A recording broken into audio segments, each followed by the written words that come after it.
Welcome back to city news. పట్టణ గురవయ్య కాలనీలో గల జంపని కాలువను, పాలాద్రి కాలువను మంత్రి నాదెండ్ల మనోహర్ శుక్రవారం పరిశీలించారు. ఈ సందర్భంగా జరుగుతున్న పూడికతీత పనులను పరిశీలించారు. వర్షాకాలంలో వర్షం నీరు నిలిచి ప్రజలు ఇబ్బంది పడకుండా సత్వరమే పూడికతీత పనులను పూర్తి చేయాలని అధికారులను ఆదేశించారు. ఈ సందర్భంగా మంత్రి మనోహర్ మాట్లాడుతూ పట్టణంలోని కాలువలను ఆధునీకరించాలన్న సుదీర్ఘ ప్రణాళికతో ప్రతి సంవత్సరం పూడిక తీయటమే కాకుండా ఆ పని సకాలంలో చేయడం ఎంతో ముఖ్యమన్నారు.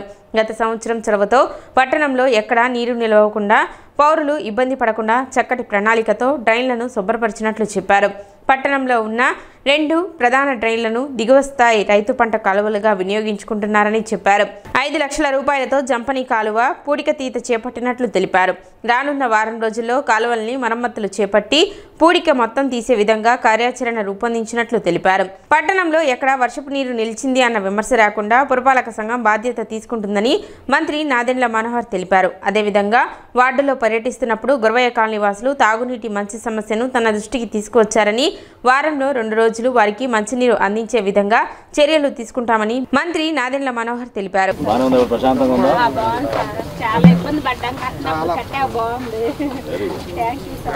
పట్టణంలో ఉన్న మన కాలువ సిస్టమ్ అన్నింటినీ కూడా ఆధునీకరణ చేయాలనే ఒక సుదీర్ఘమైన ప్రణాళికతోటి ప్రతి సంవత్సరం పూడిక తీయడమే కాకుండా సకాలంలో చేయడం అనేది చాలా ముఖ్యం. ఇదంటే జనరల్గా అలవాటు అయిపోయింది. గతంలో కూడా చూసాం మనం, వర్షాలు పడినాకనే ఈ పనులన్నీ ప్రారంభం అవుతూ ఉంటాయి. కానీ గత సంవత్సరం మనం తీసుకున్న చొరవ వలన చాలా వరకు పట్టణంలో వర్షం పడినప్పుడు పౌరులకు ఎవరికి కూడా ఇబ్బంది కలగకుండా చూసే విధంగా మున్సిపాలిటీ నుంచి మనం ఆ రోజు చేపట్టాం. ఈసారి కూడా 40 లక్షలు కేటాయించుకుని చైర్పర్సన్ గారు, మన కౌన్సిలర్స్ అందరూ కూడా సహకరించిన తర్వాత ప్రధానంగా మనకి నీళ్లు వెళ్ళిపోయి కింద స్థాయిలోకి దిగువ ప్రాంతాల్లోకి వెళ్ళడానికి కోసం పొలాట్ ఛానళ్ళు, అదేవిధంగా జంపని కాలువ, ఈ 2 పంట కాలువల కింద రైతులు సద్వినియోగం చేసుకుంటారు. కాబట్టి ఎక్కడ కూడా గ్యాప్ లేకుండా పూడిక తీయడం అనేది ఆల్రెడీ ప్రారంభించాం. ఈరోజు జంపని కాలువలో జరుగుతున్న పనులు దాదాపు 5 లక్షల రూపాయలతోటి చూసాం మనం. ఇదే వర్షం పడపోతే రాబోయే వారం రోజుల్లో కాలువలు మొత్తం మరమ్మతులు చేసి పూడిక మొత్తం తీసేటట్టు ఒక కార్యాచరణ సిద్ధం చేసుకుని తప్పకుండా ఇతర పట్టణాల కన్నా చాలా అద్భుతంగా మనకి వర్షాలు పడినా కూడా మన తెనాల్లో ఎక్కడ కూడా వర్షం నీరు ఆగిపోయిందనే విమర్శ రాకుండా చూసుకునే బాధ్యత మున్సిపాలిటీని తీసుకుంటాం. సో కమిషనర్ గారు, చైర్పర్సన్ గారు, అదేవిధంగా స్థానికంగా ఉన్న అధికారులందరూ కూడా అప్రమత్తమై ఇప్పుడు వార్డులో పర్యటిస్తున్నప్పుడు గురవయ్య కాలనీ దగ్గర మంచినీటి సరఫరా గురించి మహిళలు నా దృష్టికి తీసుకొచ్చారు. తప్పకుండా దానికి పరిష్కారం చేసే విధంగా డిస్ట్రిబ్యూషన్ నెట్వర్క్ ఏదైతే ఉందో గతంలో కనీసం మెయింటెనెన్స్ కూడా చేయలేదు, దాన్ని మెయింటెనెన్స్ చేసేటట్టు వాల్వుల రీప్లేస్మెంట్ కానివ్వండి, లేకపోతే పైప్ లైన్లు కొంచెం క్లీనింగ్ కానివ్వండి, అవన్నీ కూడా పూర్తి చేసుకొని కనీసం రోజుకి ఖచ్చితంగా 2 సార్లు నీటి సరఫరా, తాగునీటి సరఫరా చేసేటట్టు ఏర్పాట్లు ఈ వార్డులో ఈ సందర్భంగా మహిళలు అడిగినందుకు తప్పని చేసి పెడతాం. అరుణాచలేశ్వరుని దర్శనం కోసం బయలుదేరిన తోటికోడళ్లు రోడ్డు ప్రమాదంలో మృతి చెందడంతో తెనాలిలో విషాదం అలుముకుంది. వారు 3 తోటికోడళ్లు వేర్వేరు కుటుంబాల నుండి వచ్చారు. ప్రేమ ఆప్యాయతలతో అక్క చెల్లెలను మరిపించారు. చివరకు ఆ మరణం కూడా విడదీయలేకపోయింది. వారి సంతోషాన్ని విధి చూసి ఓర్వలేక రోడ్డు ప్రమాదంలో 3 జీవితాలను కాటేసింది. గురువారం జరిగిన రోడ్డు ప్రమాదం 3 తోటికోడళ్ల మృతితో తెనాలిలో విషాదం అలుముకుంది. 3 కుటుంబాల్లోనూ శోకం మిగిల్చింది.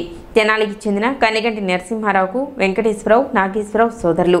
వీరంతా తెనాలిలో వ్యాపార, విద్యా సంస్థల నిర్వహణలో చెంచుపేట, నందులపేట ప్రాంతాల్లో స్థిరపడ్డారు.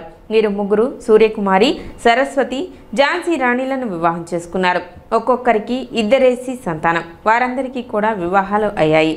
అరుణాచలేశ్వరుని దర్శించుకోవాలనే ఆలోచనతో ఈ 3 తోటికోడళ్లు ఆడబిడ్డ పార్వతితో కలిసి ఝాన్సీ రాణి కుమారుడి కారులో గురువారం ఉదయం అరుణాచలం బయలుదేరారు. బాపట్ల జిల్లా మేదరమెట్ల దగ్గర డివైడర్ను కారు ప్రమాదవశాత్తు ఢీకొట్టింది. దీంతో అక్కడికక్కడే 3 తోటికోడళ్లు మృతి చెందారు. మిగిలిన 2కి తీవ్ర గాయాలు అయ్యాయి. కారు ముందు భాగం నుజ్జునుజ్జైంది. ఇంటి నుండి బయలుదేరిన కొద్దిసేపటికే ప్రమాదం గురించి తెలిసి ఆయా కుటుంబ సభ్యులు విషాదంలో మునిగిపోయారు.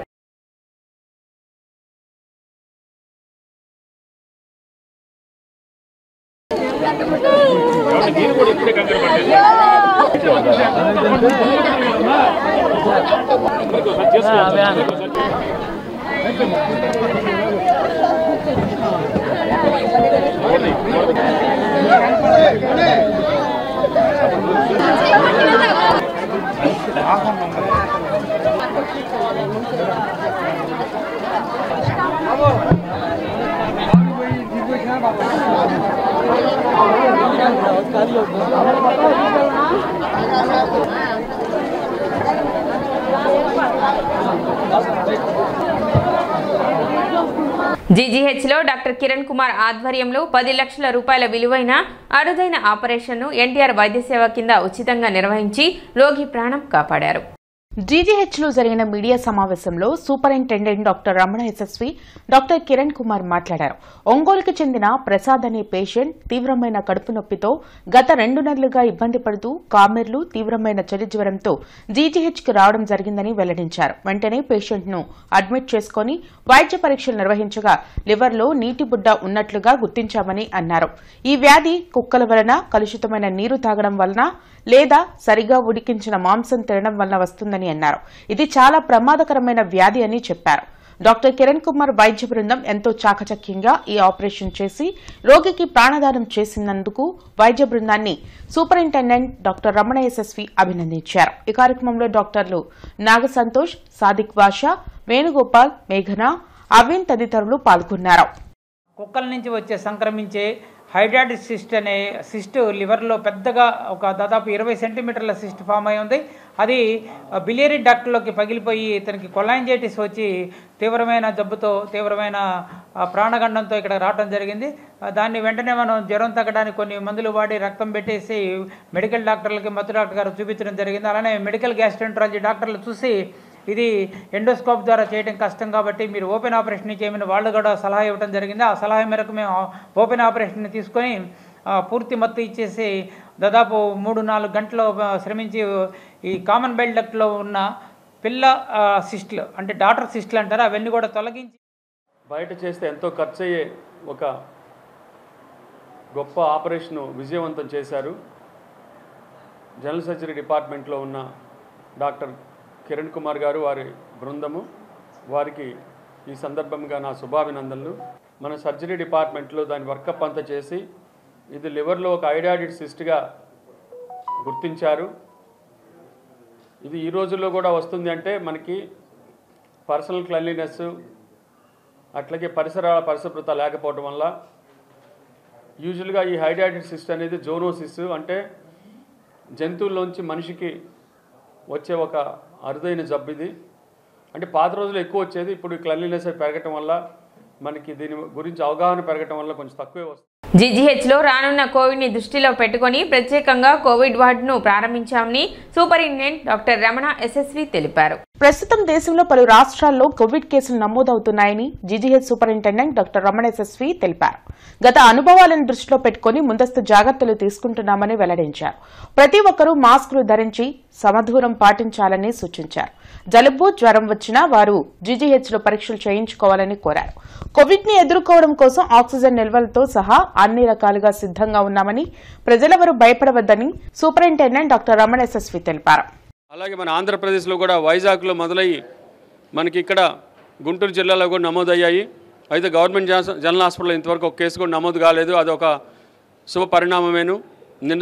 నిన్న మొన్న కూడా మేము టెస్టులు కూడా చేశాము, ర్యాపిడ్ టెస్ట్ చేశాము, ఆర్టీపీసీఆర్ చేశాము. అయితే నెగిటివ్ వచ్చాయి. వాళ్ళకైతే కామన్ కోల్డ్ అలాంటి సిమ్టమ్స్ ఉన్నాయి, కోవిడ్ ఏమో అని ఒక అనుమానంతో టెస్టులు చేస్తే నెగిటివ్ వచ్చాయి.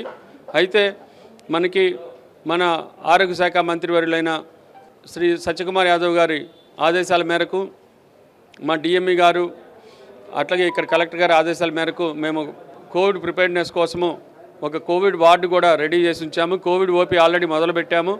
అట్లాగే ప్రజలందరూ కూడా మా విజ్ఞప్తి, ఎస్పెషల్లీ గవర్నమెంట్ జనరల్ హాస్పిటల్కి వచ్చేవాళ్ళు కూడా రద్దీ ఓపీలో కానీ, రద్దీ క్యాజువాలిటీలో కానీ, రద్దీగా ఉండే ల్యాబ్ టెస్టుల దగ్గర, ఫార్మసీ దగ్గర కానీ అందరూ మాస్క్ పెట్టుకొని ఉండాలి. ఈ లోపలికి వచ్చినప్పుడు మాస్క్ ధరించే ఉండటం మంచిది. జొమాటో రైడర్లకు డైలీ ఇన్సెంటివ్ 350 రూపాయలు ఇవ్వాలంటూ సిఐటియు ఆధ్వర్యంలో శంకర్విలాస్ సెంటర్లో ఆందోళన కార్యక్రమం నిర్వహించారు. శంకర్విలాస్ సెంటర్లో జొమాటో రైడర్లు ఆందోళన వ్యక్తం చేశారు. ఈ సందర్భంగా జొమాటో రైడర్ల సంఘం నాయకుడు బ్రహ్మయ్య, సిఐటియు జిల్లా కార్యదర్శి ముత్యాలరావు మీడియాతో మాట్లాడారు. జొమాటో రైడర్లకు ఆర్డర్ టార్గెట్ 22 నుంచి 18కి తగ్గించాలని డిమాండ్ చేశారు. పికప్ 2 కిలోమీటర్లు దాటితే కిలోమీటర్కు 10 రూపాయలు ఇవ్వాలని కోరారు. న్యాయమైన సమస్యల పరిష్కారానికి స్ట్రైక్ చేస్తే విజయవాడ నుంచి జొమాటో ప్రతినిధులు వచ్చి ఐడీలు బ్లాక్ చేసి అక్రమ కేసులు బనాయించారని ఆందోళన వ్యక్తం చేశారు. వెంటనే జొమాటో రైడర్ల న్యాయమైన కోరికలు పరిష్కరించి వారిపై పెట్టిన అక్రమ కేసులు ఎత్తివేయాలని, లేకుంటే సిఐటియు ఆధ్వర్యంలో రాష్ట్ర వ్యాప్తంగా ఆందోళన చేస్తామని హెచ్చరించారు. ఈ కార్యక్రమంలో దండా లక్ష్మీనారాయణ, కట్లగుంట శ్రీనివాసరావు, రణదేవ్, శశికుమార్, వెంకట్ తదితరులు పాల్గొన్నారు.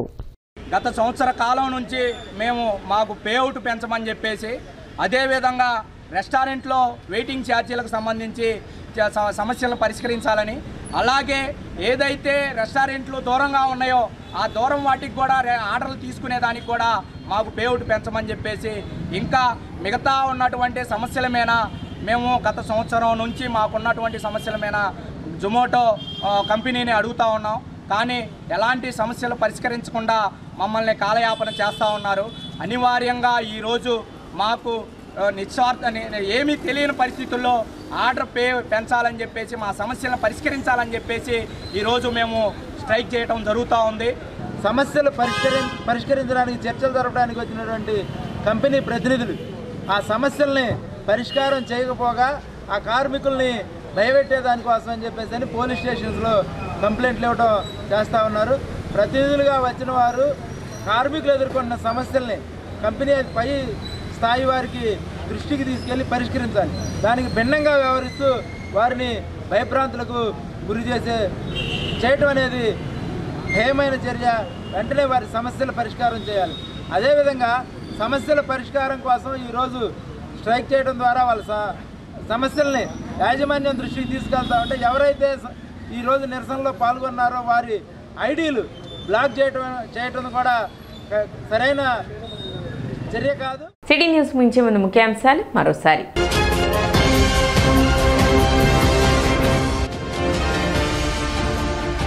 రేషన్ పంపిణీలో మోసాలకు పాల్పడితే కఠిన చర్యలు, మంత్రి నాదెండ్ల మనోహర్ హెచ్చరిక.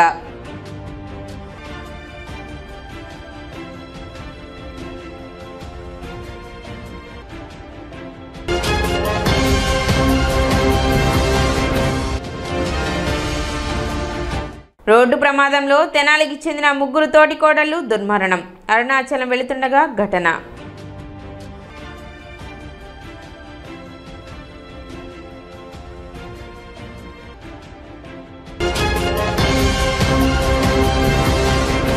సిటీ న్యూస్ ఇంతటితో సమాప్తం. నమస్కారం.